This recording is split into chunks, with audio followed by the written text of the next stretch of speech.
¿Cuántos de ustedes han sufrido crítica? ¿Cuántos de ustedes han sufrido oposición?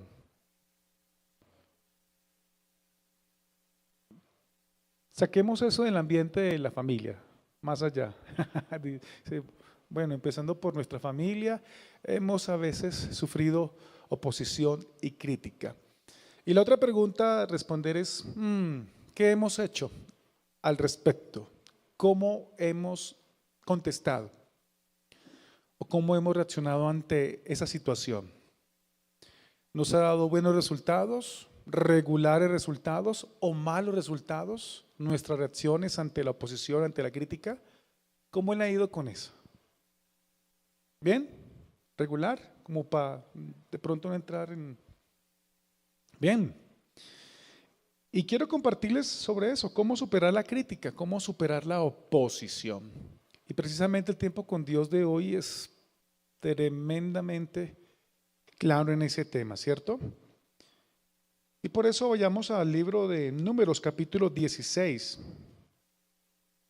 Y vemos a dos personas tratando de superar la oposición y la crítica y tratando de hacerlo a la mejor manera, buscando agradar a Dios, pero buscando también que otros no pierdan.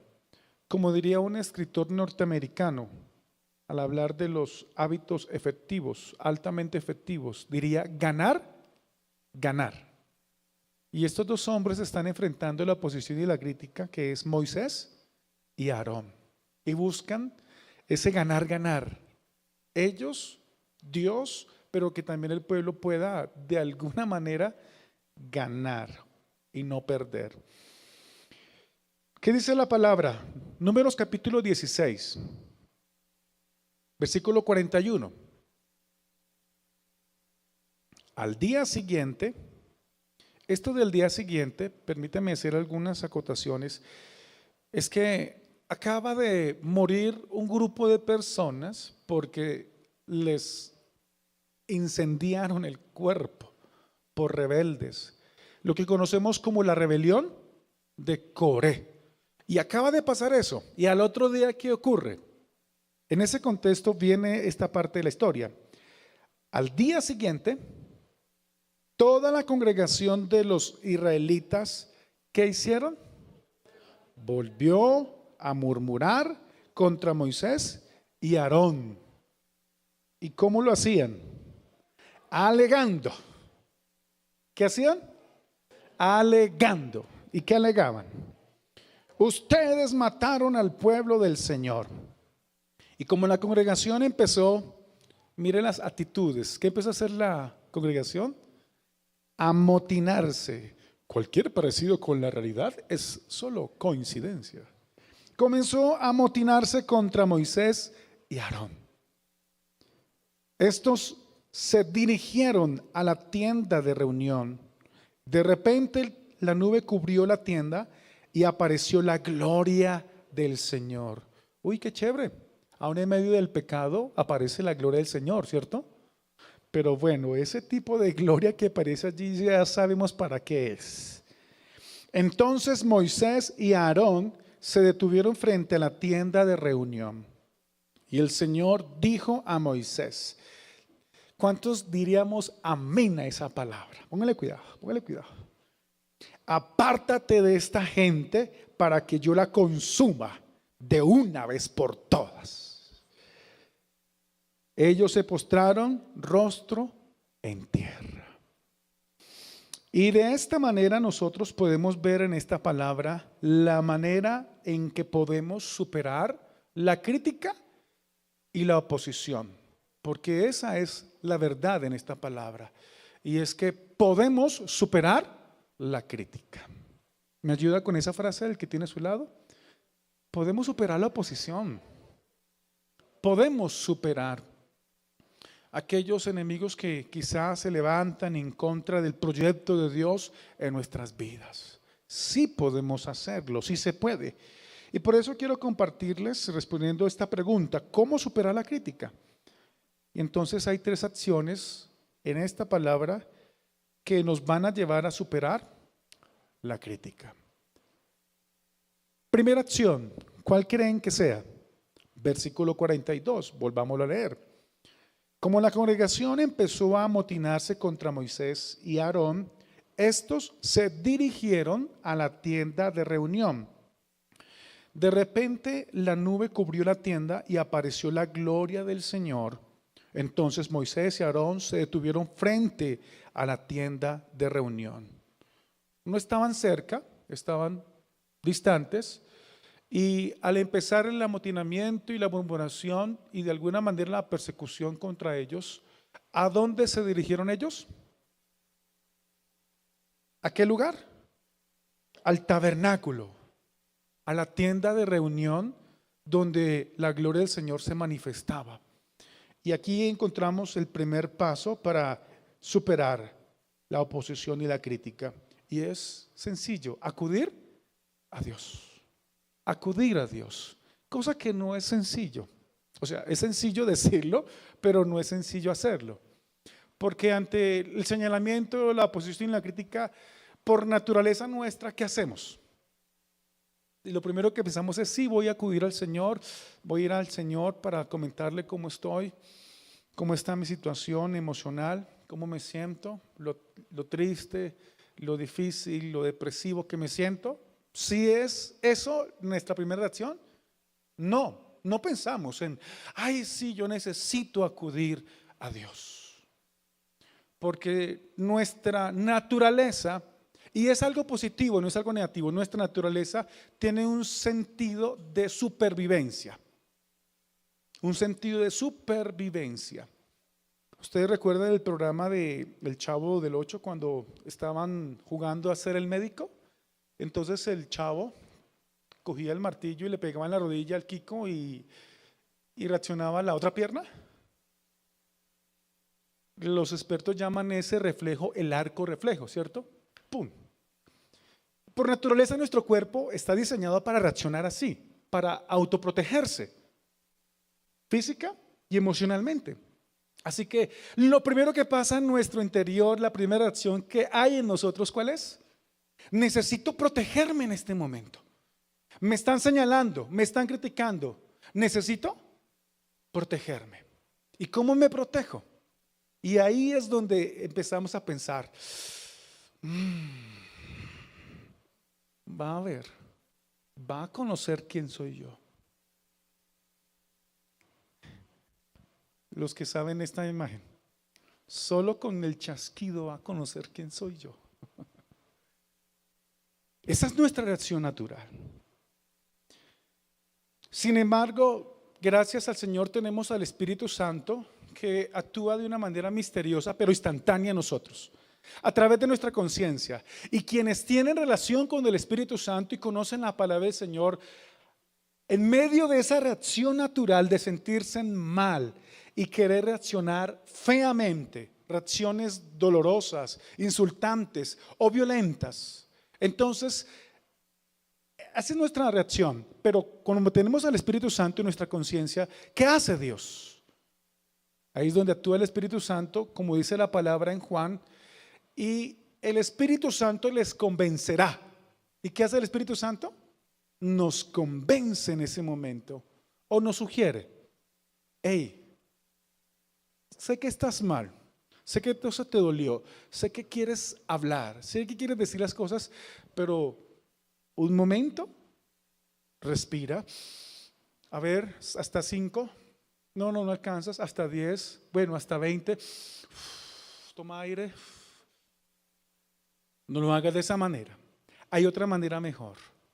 ¿Qué tal si por unos segunditos mejor vas y hablas con Dios ese tema antes de reaccionar y tomar decisiones? Y eso es algo que sí nos cuesta. Acudir a Dios. Pero es el consejo que vemos en la palabra en primer lugar. Y es lo primero que hace Moisés y Aarón. ¿A dónde van ellos? A ese lugar. A ese lugar. Y van para escuchar la voz del Señor, van para saber qué hacer. Y es lo que necesitamos ante la oposición, ante la crítica. Así que en medio de la sensación de tristeza, de odio, de venganza, aún de muerte, de violencia que algunos manifiestan, ¿cierto? Porque ese es nuestro mundo. ¿Cuántas malas reacciones vemos a diario? Usted nomás entra ahí a las redes sociales y empieza a ver y reacciones por aquí, por allá. Y hasta a veces uno como que se identifica, uy, como que sí se merece que le den palo a esa persona. Uy, como que sí se merece que le rayen el carro. Uy, esa es una reacción, aunque carnal, no es la más adecuada. Y nos pasa. Así que lo mejor es lo que hicieron ellos y lo que hace el pueblo de Dios. Acudir a Dios como primera instancia. Acudir a Dios para que nos ayude, para que tome el control del asunto, pero más de nuestra vida. Señor, toma el control de esa situación, Señor. Primeramente, toma el control de mi vida. Ayúdame, Señor. Guárdame. Guarda mi mente, mi corazón, guarda mis labios. Acudir al Señor. ¿Me ayuda con esa frase? Dígale, que tiene a su lado, acudamos al Señor. Deja que el Espíritu Santo te lleve a ese lugar. Puede que tengas la razón, puede que sea justo el reclamo. Sin embargo, espérate un momento, que el consejo del Señor es el mejor. Que esa voluntad que Dios ha dicho que es buena, agradable y perfecta va a hacer que tengas una mayor victoria para tu vida y también para el reino del Señor. Número 2. ¿Cómo superar la oposición y la crítica? Número 2, versículo 45. Así que descendió la gloria del Señor sobre ese lugar. ¿Y para qué descendió? Para multiplicar el maná, para dar agua a los sedientos. ¿Para qué descendió la gloria de Dios? Y Moisés sabía, y Aarón sabía. Versículo 45, ¿qué hicieron ellos? Se postraron. Se postraron. Y Dios les dijo: apártate de esta gente para que yo la consuma de una vez por todas. Estaba pero decidido el Señor. Ellos se postraron rostro en tierra. No, Señor, aquí nos quedamos y de aquí no nos movemos. Actitud de clamor, de misericordia. Y por eso, en segundo lugar, lo que necesitamos es elegir el perdón. Elegir perdonar. Una vez más, si el primero no es sencillo, ir primeramente a Dios como instancia número 1. El segundo, nos cuesta perdonar. ¿Y qué es el perdón? El perdón es el pasar por alto la ofensa. Y hay una gran diferencia entre perdonar y reconciliarnos con la persona. Y hay otra diferencia entre perdonar, reconciliarse y resolver el conflicto. Son 3 momentos diferentes. Y aquí estamos hablando solamente del perdón. Así que en los tiempos, ¿cuándo perdonamos? Ahora. ¿Cuándo nos reconciliamos? Luego. ¿Cuándo resolvemos el conflicto? Luego. Pero el perdón es instantáneo. Así lo enseñó el Señor Jesús. Que no nos gane esa cultura de falta de perdón. Es que yo perdono pero no olvido. No, no tienes la capacidad, o más bien no tienes la autoridad para tomar esa decisión. Si aquel que tenía el poder de juzgar al mundo no lo hizo, sino decidió perdonarnos, ¿por qué nosotros no hacerlo? ¿O es que somos mejores jueces que Él? ¿Si es así? ¿Somos mejores jueces que Jesús? Entonces hagamos lo que el Señor hizo, perdonó. Jesús estando allí en la cruz y estando en ese martirio de la cruz, ¿qué hizo por los que le estaban afectando? Por sus verdugos. A Dios, ¿qué le dijo? No saben lo que hacen. Perdonó. El daño hay que perdonarlo. Necesitamos practicar el perdón. Y para eso reforcémoslo en oración. Señor, necesito, perdono, Ayúdame a pasar por alto este dolor, esta ofensa, esto que me causa tristeza, esto que me deshonra. Señor, lo pongo delante de ti y a esta persona la perdono y la sueltas. Ahora, recuerden que hay una distancia entre el perdón y la reconciliación. Vamos a poner un caso, un ejemplo así bien extremo. Una mujer que fue violentada, ¿tiene que perdonar a ese violador? ¿Sí o no? Sí. ¿Tiene que reconciliarse con el violador? ¿Usted se imagina una mujer ahí conviviendo con el que la violó? ¿Usted puede imaginarse? ¿Difícil o no difícil? Complicado, no puede. Pero sí en su corazón por lo menos perdonarlo. En ese sentido se requiere de sabiduría para poder saber si viene la reconciliación con el ofensor o no, o solamente el perdón. Pero en cuanto a la familia y a las parejas, sí o sí se requiere del perdón, de la reconciliación y resolver el conflicto, porque si no lo hacen, esa familia en algún punto se deshace.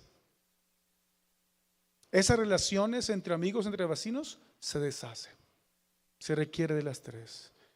Pero no en todos los casos cuando no hay relaciones. Solamente el perdón. Y que Dios traiga sabiduría a tu corazón.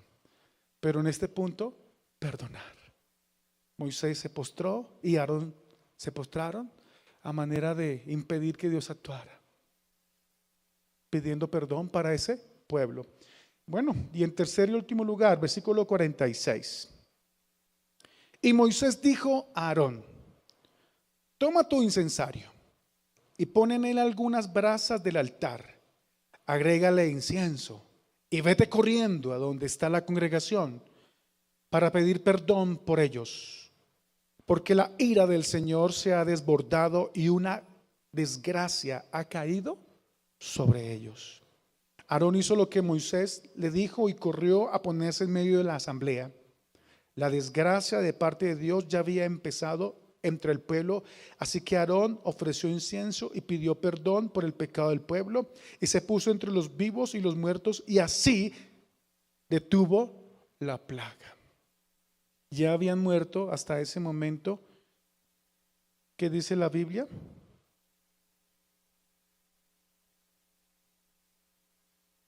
Mucha gente, ¿no? 147,000 personas, 14,700 personas más los 200 más que habían muerto el día anterior. Y detuvo la plaga de mortandad con este acto. Podemos imaginarnos entonces al sacerdote Aarón con el incensario, con el incienso, caminando en medio del pueblo. Era la orden que le había dado el líder Moisés, caminando en medio del pueblo. Y el incienso en la Biblia representa la oración. Por eso en el Apocalipsis vemos muchas veces la palabra incienso delante del Señor, que sube como olor grato, la oración, la intercesión. Y lo que hizo este hombre fue, en tercer lugar, interceder por ellos. Por eso, en tercer lugar, necesitamos orar mucho e interceder por el ofensor. Orar mucho por nosotros, por la situación, e interceder por el ofensor.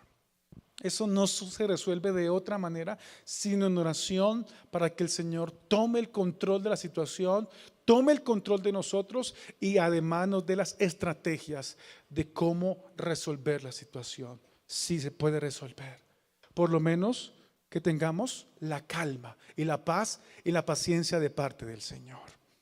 Orar y orar mucho.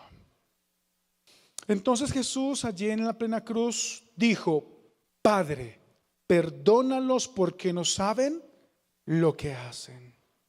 No solo perdonó, sino que oró para que Dios perdonara a sus ofensores.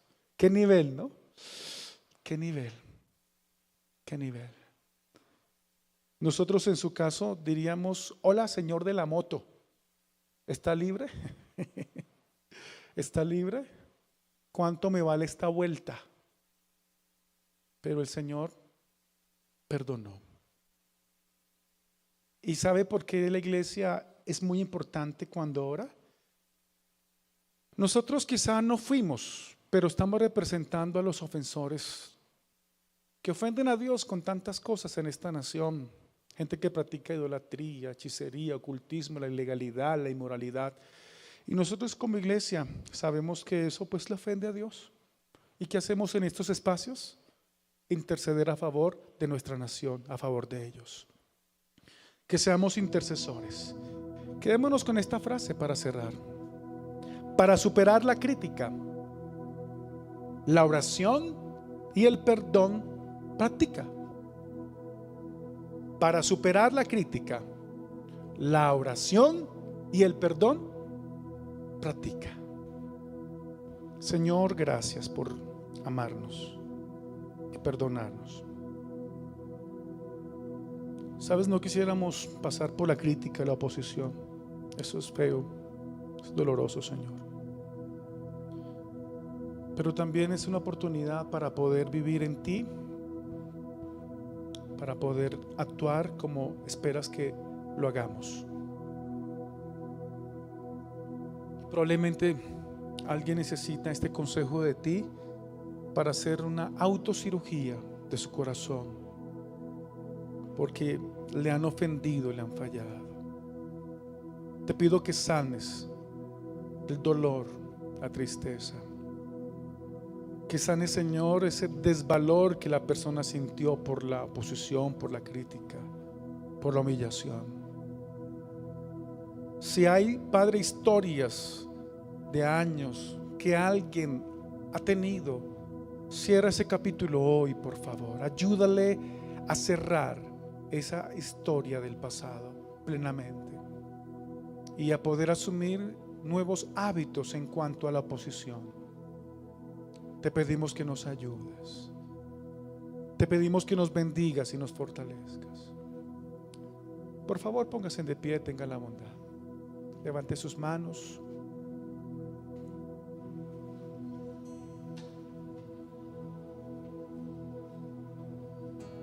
Algo curioso que tenía Moisés es el respaldo del Señor. Algo tremendo que tenía el Señor Jesús es que podía orar y pedir legiones de ángeles a su favor. Y no usaron nunca ese recurso, no usaron nunca esa fuerza, ese poder, sino que usaron esto otro que hemos visto en la palabra. Señor, ayúdanos a ser como tú esperas que seamos ante la crítica y la oposición. Permítenos ser líderes intercesores a favor de nuestro mundo, de nuestra familia. Comprométase con eso. Quizás ese sea el llamado que el Señor está haciendo hoy, que seas un intercesor, una intercesora a favor de otras personas. Señor, bendecimos a nuestra nación, bendecimos a Colombia. Te pedimos perdón por la idolatría, la inmoralidad, la ilegalidad, el pecado. Te pedimos perdón, Señor, por la dureza de corazón de nuestra nación, por tomar la justicia en sus propias manos, por no perdonar al ofensor, por no pasar por alto la ofensa, por la intolerancia que hemos tenido, Señor. Cambia nuestra nación y cambia la historia de nuestra nación, por favor. Úsanos a nosotros como testimonio. Ayúdanos, Dios, a ser intercesores y a bendecir a otros. Oramos por nuestra familia, por nuestra casa, por los que no te conocen, por los que te ofenden, por los que están apartados y hablando mal de tu nombre, tu palabra, de tu iglesia. Ayúdales a volver a ti, Señor, a reconocerte. Sálvales, toca el corazón de muchos. Obra, por favor, en el nombre de Jesús.